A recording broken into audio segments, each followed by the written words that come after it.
Bonjour à tous, c'est Romain, vous êtes sur Job Teaser et vous regardez The Big Talk. Aujourd'hui, je reçois Thibaut, il est Sales Manager chez Akzo Nobel, une marque de peinture décorative et industrielle, et il vient nous décrypter aujourd'hui le secteur des peintures aéro. Salut Thibaut. Salut Romain, Comment merci tu vas? pour l'invitation. Ça va bien, merci. Bah, Content de pouvoir échanger. Je t'en prie, merci d'être là pour nous présenter donc ce secteur des peintures aéro alors que je connais pas bien, je vais pas te mentir, mais tu es là pour nous l'expliquer, nous le présenter.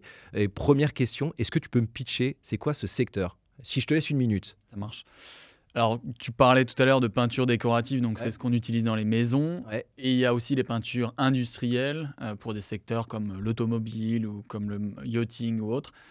Et dans ces secteurs industriels, il y a l'aéronautique, Ok. qui est une niche. Et donc, le but, c'est aujourd'hui de te parler de cette partie-ci, de l'aérospace. Alors, au niveau de l'aéronautique, la peinture, le but, c'est de protéger, de décorer ou d'identifier des sous-parties de l'avion. Mmh. Dans un avion, il y a plein de choses qui sont peintes. Alors, Ok. tout le monde voit bien la partie extérieure, le fuselage, mais il y a aussi la structure interne de l'avion, il y a la cabine, il y a des équipements comme les roues, par exemple, qui sont peints. Donc, c'est très, très large. Ok. Et cette peinture, elle est appliquée à deux moments forts. Premier moment fort, c'est quand l'avion il est neuf. Logique. Ça sort de l'usine, hop, on le peint.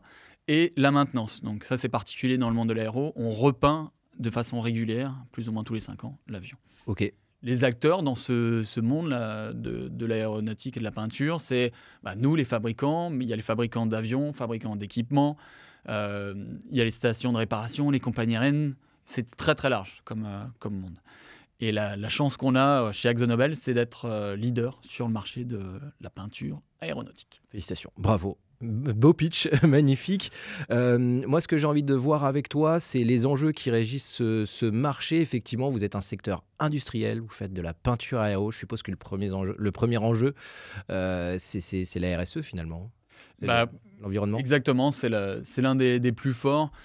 Aujourd'hui, les axes RSE sont primordiaux. On va travailler sur la partie environnementale. Donc, la peinture, il y a des solvants dedans, donc on travaille pour réduire la quantité de solvants.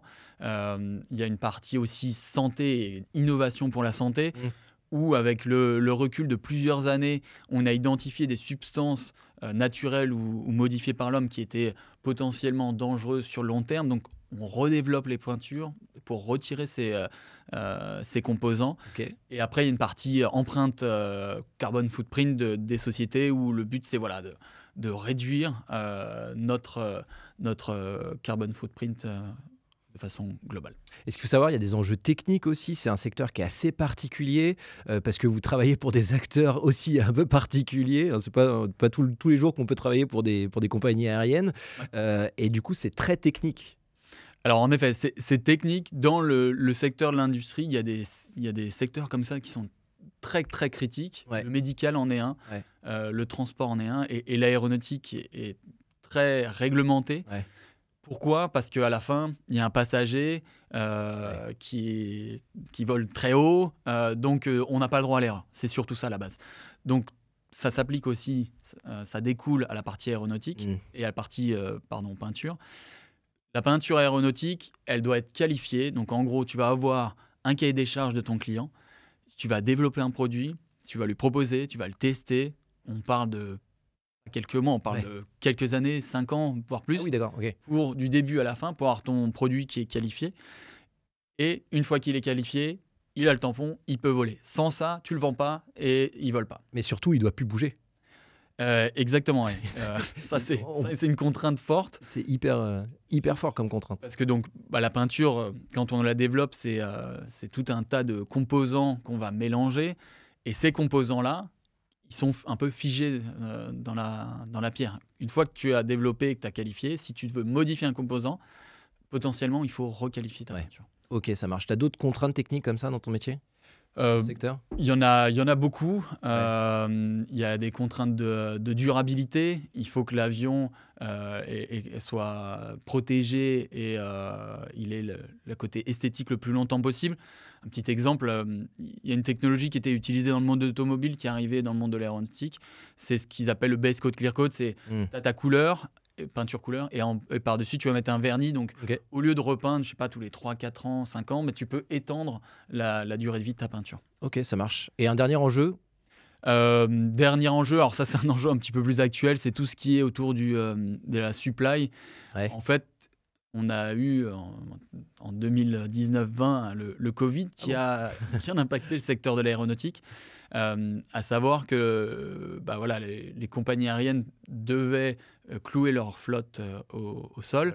Des flottes qui leur appartiennent pas tout le temps. Des Ok. fois, ils louent l'avion à une société de loueurs. D'ailleurs, les loueurs sont les plus gros clients d'Airbus et Boeing, Ok. pas les compagnies aériennes. Donc, il y a un intermédiaire qui est une société de leasing. Et donc là, on a une reprise énorme du marché post-Covid.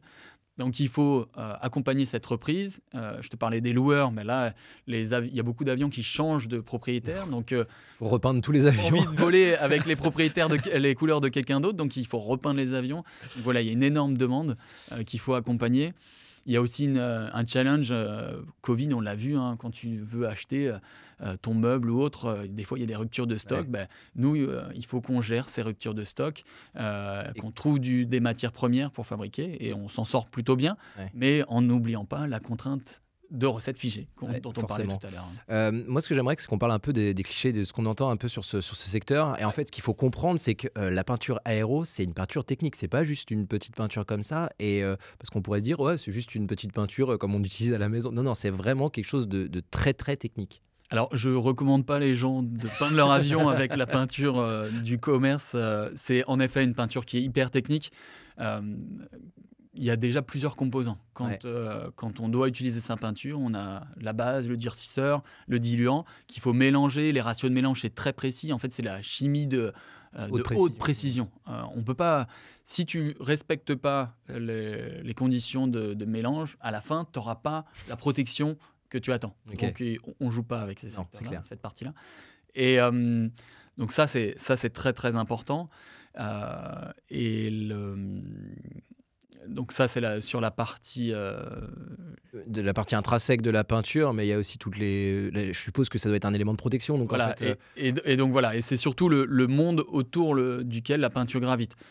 Il y a des variations de température. Tu peux être dans le désert, tu peux être en altitude, tu vas avoir des variations énormes. La pression, la corrosion, les tests, les résistances au feu dans la cabine. Voilà. La peinture aéronautique, c'est très technique pour pouvoir répondre à toutes ces... chose qu'il n'y a pas dans ma chambre, effectivement, la peinture la peinture d'intérieur, c'est peut-être un peu moins. Mais tu peux mettre de la peinture aéronautique dans ta chambre si tu veux. Ok, ça marche. C'est un peu plus cher, mais tu peux. C'est vrai que c'est un monde qui est industriel et on a peut-être tendance à penser, à se dire, bah, finalement, c'est qu'un monde d'hommes, quoi. Alors, l'industrie, en général, tout le monde pense que l'industrie est très, très masculine. Ouais. En tout cas, pour notre secteur, peinture, aéro, c'est pas vrai. Il y a une belle représentation, une répartition entre hommes et femmes. Sur nos sites en France, on a en gros 200 personnes et on a 44%, un peu plus de 44% de femmes. Et sur plein de métiers, tu as en production, en labo, en support technique, en vente, en direction. Voilà, ils sont très... Ça mène à un autre cliché qu'on peut entendre, parce que c'est encore une fois, c'est un secteur industriel, et on pourrait se dire, secteur industriel égale ingénieur technique, très très technique, alors qu'en fait, il y a plein de métiers en fait dans ce secteur. Il y a une richesse de métiers qui est importante. Il y a des ingénieurs dans les labos pour développer les nouveaux produits. Ça, c'est sûr. Il y a des gens en production, il y a des gens en commerce, comme moi. Il y a des gens aussi qui vont travailler sur du marketing, du design. Il y a des peintres. Voilà, c'est un monde qui est très large. Des ingénieurs, il y en a beaucoup, oui, mais pas que. Il y a plein d'autres métiers. Donc, par contre, il y a un point commun, j'ai l'impression, c'est la passion. Oui. Alors, la passion en général, on travaille dans l'aéronautique pas par hasard. C'est parce qu'on est attiré par ce monde qui est hyper riche et qui est fait de plein de contraintes techniques. Donc, c'est un monde de passionnés. J'aimerais qu'on se projette un peu sur ce secteur de la peinture aéro, sur les prochains enjeux. Là. Qu'est-ce qui va arriver Qu'est-ce qui va arriver Quels sont les nouveaux enjeux qui vont arriver sur ce secteur? Alors, tu Tu as différentes choses. Il y a un sujet autour de la robotisation. Aujourd'hui, la D'accord. peinture, elle est appliquée principalement à la main, avec un pistolet, Par des peintres, tu le disais tout pas à avec l'heure. un pinceau, donc avec un pistolet. On arrive à automatiser certaines mises en peinture de sous-ensembles. Hmm. Le but, c'est de pouvoir peindre des plus grosses pièces, soit toute une dérive, donc la queue de l'avion, ou même un avion complet. La finalité, c'est de pouvoir garantir que de l'avion 1 à l'avion 10 sur la Sur la chaîne, même, on aura la même épaisseur, on aura les mêmes paramètres. Donc ça c'est hyper important. Donc en fait, il y a deux choses, c'est-à-dire qu'il faut que la peinture elle soit prête pour ça. Oui. Donc je suppose que vous travaillez là-dessus et en plus de ça, il faut travailler sur toute la partie robotique, ça doit être hyper intéressant aussi. Bah voilà, on travaille avec les fabricants de robots, on travaille nous avec nos ingénieurs et l'utilisateur final pour avoir un système C'est compliqué ça d'appliquer d'adapter la peinture? Ça demande pas mal d'évolution, et surtout sur la partie temps de réaction chimique et autres. Ok, qu'est-ce qu'il y a d'autre comme enjeu là qui va arriver ces prochaines années? Bah, le marché de l'aéronautique, c'est pas un marché qui est neuf, hein. C'est un marché qui est là depuis des années, mais là on est en pleine transformation. Il y a des projets sur l'avion de demain, nouveaux avions, nouvelles motorisations qu'il faut accompagner. Et il y a aussi la naissance de nouveaux marchés complètement neufs, dont on n'avait pas la connaissance avant. Il y a un développement autour de la mobilité urbaine, avec un secteur par exemple qui s'appelle les eVTOL. Alors c'est un peu un nom barbare, mais pour faire grosse maille, c'est un drone taille Ok. XXL, dans lequel on va pouvoir Énorme. remonter dedans pour l'utiliser comme un taxi de point à point, Ok. pour après arriver par exemple à l'aéroport. Et donc ça, c'est un secteur qui est neuf. Ils partent plus ou moins d'une feuille blanche et nous, on les accompagne, on leur explique quelles sont les contraintes. Ils n'ont pas exactement les mêmes contraintes que le monde, qu'un avion, parce que ça ne vole pas aux mêmes altitudes, mais voilà, on les accompagne sur les contraintes techniques, qu'est-ce qu'il faut respecter, comment on peut évoluer.